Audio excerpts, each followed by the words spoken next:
Hello viewers, welcome to my channel recipe talks and vlogs. ఈరోజు నేను ఒక మంచి నార్త్ ఇండియన్ రెసిపీ చూపించబోతున్నానండి. ఈ రెసిపీ వచ్చేసి ఆలు బునా మసాలా కర్రీ. పెరుగు బంగాళదుంప కాంబినేషన్లో అక్కడక్కడ క్రంచీగా చాలా టేస్టీగా ఉంటుంది. ఈ ఆలు బునా మసాలా కర్రీ ప్రాసెస్లోకి వెళ్ళే ముందు కొత్తగా నా ఛానల్ని విజిట్ చేస్తున్నట్లయితే సబ్స్క్రైబ్ చేసుకొని నా వీడియో నచ్చితే లైక్ చేయండి. ముందుగా ఒక బౌల్లోకి 1 cup curd, 1 tea spoon chilli powder, salt, 1/2 tea spoon ధనియా powder, 1/2 tea spoon cumin powder, 1/2 tea spoon pepper powder, 1/2 tea spoon kasuri methi వేసి బాగా మిక్స్ చేసుకోవాలి.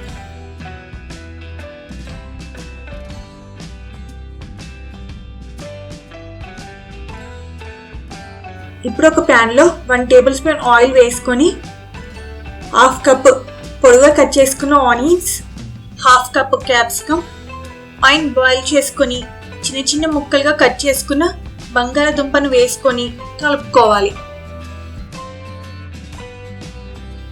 వీటిని మనం ఒక 5-6 నిమిషాలు పచ్చివాసన పోయేంత వరకు కుక్ చేసుకోవాలి.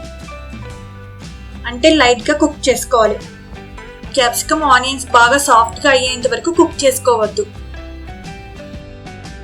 ఇలా ఫ్రై చేసుకున్నాక ఒక ప్లేట్లోకి ట్రాన్స్ఫర్ చేసుకోవాలి. ఇప్పుడు అదే ప్యాన్లో 2 టేబుల్ స్పూన్ ఆయిల్ హీట్ చేసుకొని 1/2 టీ స్పూన్ జీలకర్ర, 2 టీ స్పూన్ వెల్లుల్లి తరుగు, 2 టీ స్పూన్ పచ్చిమిర్చి తరుగు వేసి ఫ్రై చేసుకోవాలి. తర్వాత 1/2 కప్ సన్నగా తరిగిన ఆనియన్స్ వేసుకొని ఫ్రై చేసుకోవాలి.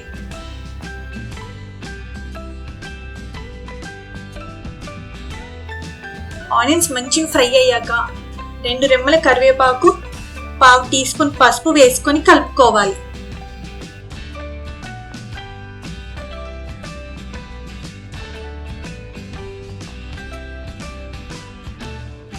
ఇప్పుడు మనం ముందుగా మిక్స్ చేసుకొని పక్కన పెట్టుకున్న మసాలా కర్రీని యాడ్ చేసుకొని 1 కప్ టమాటా ప్యూరీని కూడా వేసుకొని కలుపుకోవాలి.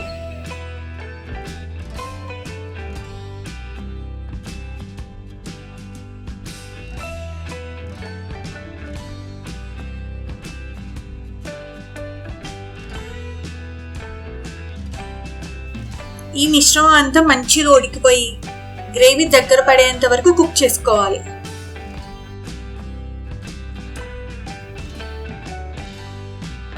ఇప్పుడు గ్రేవీ కన్సిస్టెన్సీకి సరిపడా 1/2 కప్ నుండి 1 కప్ వరకు వాటర్ యాడ్ చేసుకొని కుక్ చేసుకోవాలి.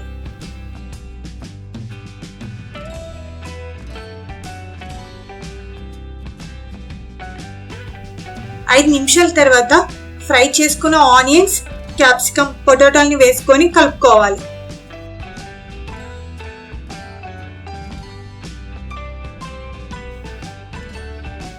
ఇక్కడ గ్రేవీ కన్సిస్టెన్సీ సరిపోకపోతే కొన్ని హాట్ వాటర్ యాడ్ చేసుకోండి.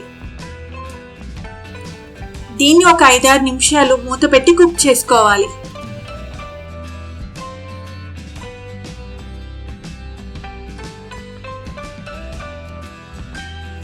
లాస్ట్లో కొత్తిమీర వేసుకొని కలుపుకోవాలి.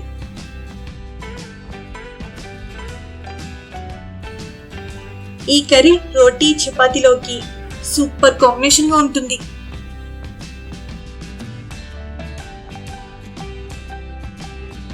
Thank you for watching my video. మీకు కనుక నా వీడియో నచ్చినట్లయితే లైక్ చేసి, షేర్ చేసి, సబ్స్క్రైబ్ చేసుకోండి. నా వీడియో నోటిఫికేషన్ కోసం బెల్ ఐకాన్ని ప్రెస్ చేయండి.